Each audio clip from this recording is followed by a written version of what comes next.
ആദ്യം ഹവാല പണമായി കൈമാറുകയും പിന്നീട് ഈ പണം സംഭാവനയുടെ കണക്കിൽപ്പെടുത്തി വാങ്ങുകയും ചെയ്യുന്നതാണ് SDPIയുടെ രീതി എന്ന് ഞെട്ടിക്കുന്ന കണ്ടെത്തലാണിപ്പോൾ ED നടത്തിയിരിക്കുന്നത്.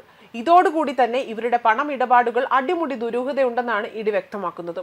സംഭാവന എന്ന പേരിൽ SDPIയുടെ അക്കൗണ്ടിലേക്ക് ബാങ്ക് മുഖേന കോടികളാണ് എത്തിയിരിക്കുന്നത്. സംഭാവനയായി നൽകേണ്ട തുക മുൻകൂട്ടി ഇവർക്ക് എത്തിച്ചു നൽകും. തുടർന്ന് ഇവർ സ്വന്തം അക്കൗണ്ട് വഴി SDPIയുടെ അക്കൗണ്ടിലേക്ക് അയക്കുകയാണ് പതിവ്. ഇതിലൂടെ വൻ തുകയാണ് കമ്മീഷനായി വ്യക്തികൾക്ക് ലഭിച്ചിരുന്നതും. അതുപോലെ തന്നെ ആയിരക്കണക്കിന് അക്കൗണ്ടുകളാണ് ഇതിനായി ഉപയോഗിച്ചിരിക്കുന്നത്. വ്യക്തികൾക്ക് പുറമെ ചെറുതും വലുതുമായ സംഘടനകൾക്കും ഈ രീതിയിൽ പണം ലഭിച്ചിട്ടുണ്ടെന്നാണ് റിപ്പോർട്ടുകൾ വ്യക്തമാക്കിയിരിക്കുന്നത്. പ്രവാസി മലയാളികളടക്കം നിരവധി പേരെ കേന്ദ്രീകരിച്ചുകൊണ്ടാണ് അന്വേഷണം പുരോഗമിക്കുന്നത്. വിദേശത്ത് നിന്ന് ഹവാല ഇടപാടുകളിലൂടെ PFI, SDPI എന്നിവയിലേക്ക് എത്തിയ പണം സംബന്ധിച്ചാണ് പ്രധാനമായും ED അന്വേഷണം നടത്തുന്നത്. SDPIക്ക് ഫണ്ട് എത്തിയത് PFI വഴിയാണ് എന്നും രണ്ട് സംഘടനകളും ഒന്നാണ് എന്നതും കഴിഞ്ഞ ദിവസം തന്നെ പുറത്തു വന്ന EDയുടെ റിപ്പോർട്ടുകൾ നമുക്ക് വ്യക്തമാക്കി തന്നിരുന്നു. ഒരാഴ്ചക്കിടെ കേരളത്തിൽ ഉൾപ്പെടെ തന്നെ 20 സ്ഥലങ്ങളിലാണ് ഇതുമായി ബന്ധപ്പെട്ട് ED റെയ്ഡ് നടത്തിയതും. കഴിഞ്ഞ ദിവസം കോട്ടയത്തും പാലക്കാടും പരിശോധന നടത്തിയിരുന്നു. കോയമ്പത്തൂരിൽ നിന്ന് SDPI പ്രവർത്തകനെ ED അറസ്റ്റ് ചെയ്യുകയും ചെയ്തു. SDPI ദേശീയ അധ്യക്ഷൻ MK ഫൈസിയുടെ അറസ്റ്റിനെ തുടർന്നായിരുന്നു പലയിടത്തും റെയ്ഡ് നടന്നത്. അതേസമയം 10 സംസ്ഥാനങ്ങളിലെ 12 ഓഫീസുകളിലായിരുന്നു റെയ്ഡ് നടന്നത്. ഡൽഹിയിലെ ദേശീയ ആസ്ഥാനത്തും മറ്റൊരു ഓഫീസിലും റെയ്ഡ് നടക്കുന്നുണ്ട്.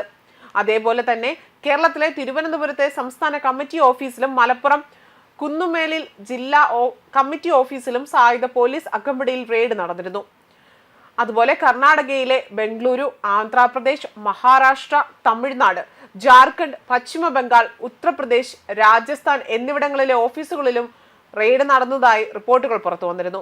പോപ്പുലർ ഫ്രണ്ടുമായി ബന്ധപ്പെട്ട് ED രജിസ്റ്റർ ചെയ്ത PMLA കേസുകളിൽ പോലും നേരത്തെ പലർക്കും ജാമ്യം ലഭിച്ചിരുന്നു.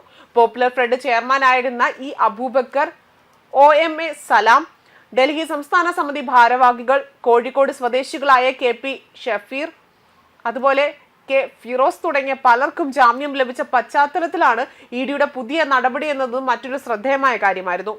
പോപ്പുലർ ഫ്രണ്ട് പ്രവർത്തകർക്കെതിരായ കള്ളപ്പണം വെളുപ്പിക്കൽ കേസ് നിലനിൽക്കില്ല എന്ന് നേരത്തെ തന്നെ ഡൽഹി ഹൈക്കോടതി വ്യക്തമാക്കിയിരുന്നു. മാത്രമല്ല ആ പണം വരുന്നത് SDPI വഴിയാണ്. PFIയും SDPIയും ഒന്നാണ്. SDPIയുടെ എല്ലാ കാര്യങ്ങളും നിയന്ത്രിച്ചിരിക്കുന്നത് PFI ആണ് എന്ന് തുടങ്ങിയ ആരോപണങ്ങളായിരുന്നു ഫൈസിയുടെ അറസ്റ്റിന് പിന്നാലെ ED കോടതിയിൽ സമർപ്പിച്ച റിമാൻഡ് റിപ്പോർട്ടിൽ പറഞ്ഞിരുന്നതും. അതേസമയം നിയമാനുസൃതമല്ലാത്ത മാർഗങ്ങളിൽ കൂടി പണം അയക്കുന്നതിന് അല്ലെങ്കിൽ ഉപയോഗിക്കുന്ന വാക്കാണ് ഹവാല എന്ന് പറയുന്നത്. ബാങ്കോ സർക്കാരോ അറിയാതെയാണ് ഇത്തരത്തിലുള്ള പണമിടപാടുകൾ അല്ലെങ്കിൽ കൈമാറ്റം ചെയ്യപ്പെടുന്നത്. അധികൃതരുടെ കണ്ണ് വെട്ടിക്കുന്നതിലൂടെ തന്നെ അധിക ചിലവ് വരുന്നില്ല എന്നത് മാത്രമല്ല, കണക്കിൽപ്പെടാത്ത എത്ര കോടികൾ വേണമെങ്കിലും ഇതിലൂടെ തന്നെ കൈമാറാം. കള്ളപ്പണം ഹവാല ഏജന്റ് നൽകി അത് വൈറ്റ് മണി ആക്കുന്നതിനും ഹവാല വിനിമയങ്ങൾ ഉപയോഗിക്കുന്നുണ്ട്. അതുപോലെ തന്നെ ഹവാല പണം ഇടപാടുകളിൽ കള്ളനോട്ടുകൾ കൈമാറി കബളിപ്പിക്കുന്നതും സാധാരണ സംഭവമായി മാറുകയാണ്.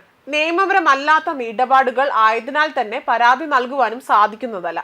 സാമ്പത്തിക വ്യവസ്ഥയെ തകർക്കുന്ന ഒന്നായി ഇക്കാലത്തെ കുഴൽപ്പണ ഇടപാടുകൾ മാറിക്കൊണ്ടിരിക്കുന്നു എന്നതാണ് മറ്റൊരു യാഥാർത്ഥ്യമായ കാര്യം. ന്യൂസ് ഡെസ്ക് കർമ്മ ന്യൂസ്.